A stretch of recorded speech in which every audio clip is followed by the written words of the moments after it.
কারো কি আসলে হৃদয় কাঁদে না? আমি বুঝি না। আমি একটা জিনিস বুঝি না, আমাদের আসলে বাড়ির পাশে আসলে আমাদের বড় বড় দালান কোঠা, একটা মানুষের একটা বিল্ডিং, সে আরো 3টা বিল্ডিং কিভাবে বাড়ায় বানাবে সে চিন্তায় ব্যস্ত। যাদের আসলে 2-3 একর জমি, তারা কিভাবে 10-12 একর জমি বানাবে সে চিন্তায় ব্যস্ত। যাদের লাখ টাকা আছে তারা কোটি টাকা বানানোর জন্য ব্যস্ত।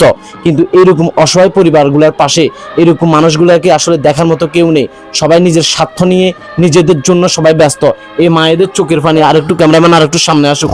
এই মায়েদের চোখের পানির আসলে কোনো কোনো দামই নাই ওনাদের কাছে। যে মায়েদের কান্না, এই কান্নার চোখের পানির মূল্য আপনাদের কাছে নাই। আপনাদের কাছে আছে কিভাবে আরো টাকা বানাবেন, পয়সা বানাবেন, দালান কোঠা বানাবেন।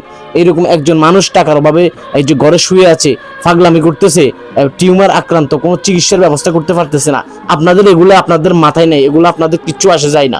আপনাদের কথা হচ্ছে আপনাদের পাশে কেউ মরে গেল আপনাদের কিছু আসা যায় না। আপনারা কিভাবে আরো খাবেন, আরো টাইলস, বিল্ডিং, সোফা, চেয়ার, দালান কোঠা কিভাবে বানাবেন, আপনারা এই চিন্তায় ব্যস্ত থাকেন। আপনারা এইরকম অসহায়, আপনাদের কারো ফাঁসে আসা লাগবে না। উনাদের ফাঁসে আল্লাহ আছে, আল্লাহই আছে, আর কেউ আসা লাগবে না। কিন্তু আমি বুঝি না মানবিক ব্যক্তিরা কোথায়? আপনারা আসলে মানবতা তো এই দেশ থেকে কি মানবতা চলে গিয়েছে?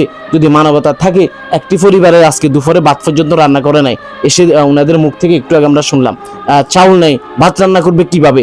সেই সংসারে একজন মানুষ 13 বছর অসুস্থ, 13 বছর পাগলামি করতেছে, মাথায় সমস্যা এবং ফ্যাটের টিউমার, এগুলো আমরা দেখি না।